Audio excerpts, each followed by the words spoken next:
What's up, guys? Welcome back to another episode of AM Training. It is week 3 of the GZCL Rippler program, and pretty much this week is the one where you go ham on the accessories. So T2 is very important, where we are pretty much prioritizing the strengthening of your tier 1, your main movements. So pretty much went ham on those exercises.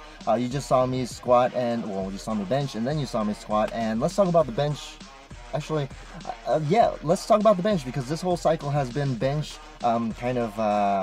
prioritized. And so pretty much, I don't know if I said this in the last video, but the reason why I'm doing the overhead Smith machine press explosive stuff is because it pretty much takes out the whole stabilization out of your biceps. So pretty much I'm trying to train my triceps into really exploding through, and you're probably like, why wouldn't you do that with like bands and chains? Because you have that opportunity as well. So I'm just trying this out because I've done bands and chains a little bit, but I feel like this is a good movement I haven't really done, and really be able to explode through with the Smith machine. I know it's kind of weird, but let's see if it works through. And I mean, that's all you can do, is pretty much experiment on yourselves, and probably if you have the opportunity to, you experiment on some of your clients as well. So that's what I'm doing. And with that being said, let's talk about the squat, because I still like to lift and I still like to squat. So with the squat, I am doing high bar, of course, you see that,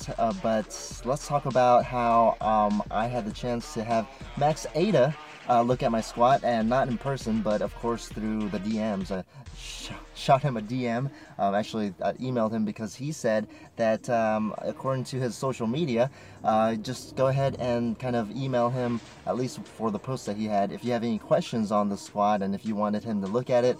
And if you don't know who Max Ada is, I feel sorry for you, son, because he is amazing. He is pretty much the OG squat every day kind of guy. I mean, he squatted like every day and maxed out every day of his squat pretty much for about 10 years, I believe, because he's trained with the Bulgarians himself. So but yeah, he pretty much is now with Chad Wesley Smith. I believe they're a couple now. So they actually do run Juggernaut training systems, and that's actually a gym up north I haven't had the pleasure of going to. He said that my squat looks great, setup looks great. Only one thing that he would fix with my low bar squat is because I sent him this video of my 500-pound squat.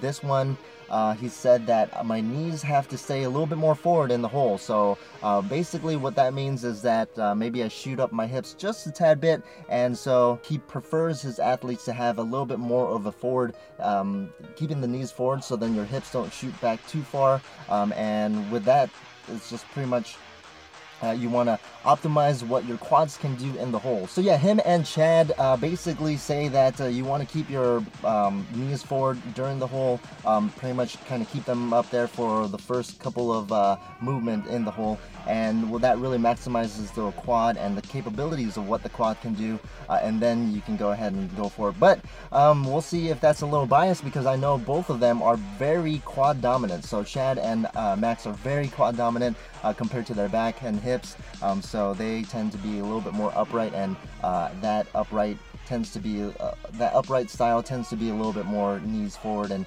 kind of keeps in the hole a little bit longer. So I'll go ahead and keep that in mind, and that is why I'm trying to work on my quad strength so I can be pretty much as strong as them.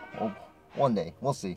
Anyways, I have deadlifts to do, and you're about to see my bench press, which I did maybe a day or two ago, and that's why I'm bald. And in my bench press, you'll probably see that I have hair again. That's we're time traveling here. So welcome to AM time traveling.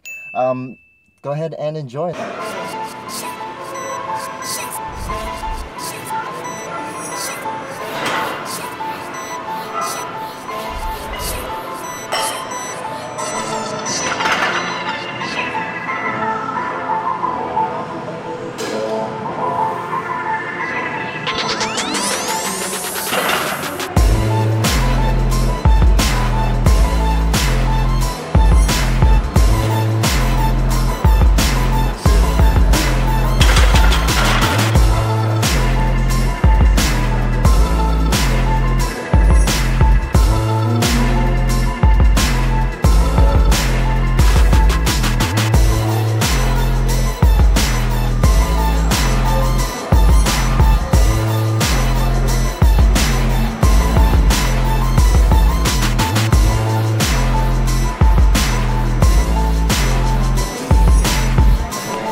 Alright guys, so that concludes week 3, and you just saw the deadlift. I've been talking about the bench a lot lately, but let's go ahead and talk about the deadlift, because I mean, I am loving these floor sumo pauses, or sumo floor pauses. I'm gonna go ahead and TM that, trademark that as AM sumo lifts, pulls, I don't know, but basically I am pausing on the floor with not completely letting the slack out and also not completely bouncing. So in my head I'm pausing about 2 or 3 seconds, and when I review back the videos it doesn't even look like that. I guess pauses are never as long as you feel like they are, so maybe I will start to count out loud, at least Mississippi's, or I don't know if not out loud because I'm gonna lose my breath. But basically, try to pause a little bit longer. The reason why I like these is because it's just more time under tension. I've talked about this in my last cycle, but really, I like them now. I mean, just getting that groove. As you see here, I don't typically post these like bar path ones because I just kind of do it for myself. I review and look at my own videos. I watch them constantly because I'm obsessed about this stuff. Yeah, I'm a geek when it comes to that stuff, but I just want to look at the bar path and see how fast it moves. But as you can see in the bar path here, my first rep is shit. It pretty much looks like I'm drawing pretty much a dildo. But if you look at my if you look at my second and third, that is pretty much a cleaner bar path, which it kind of makes a kind of a labia there. So good for me. My bar path went from kind of a dildo looking thing into a kind of a labia looking thing. So that is the key, that is the goal, is to make it more labia like.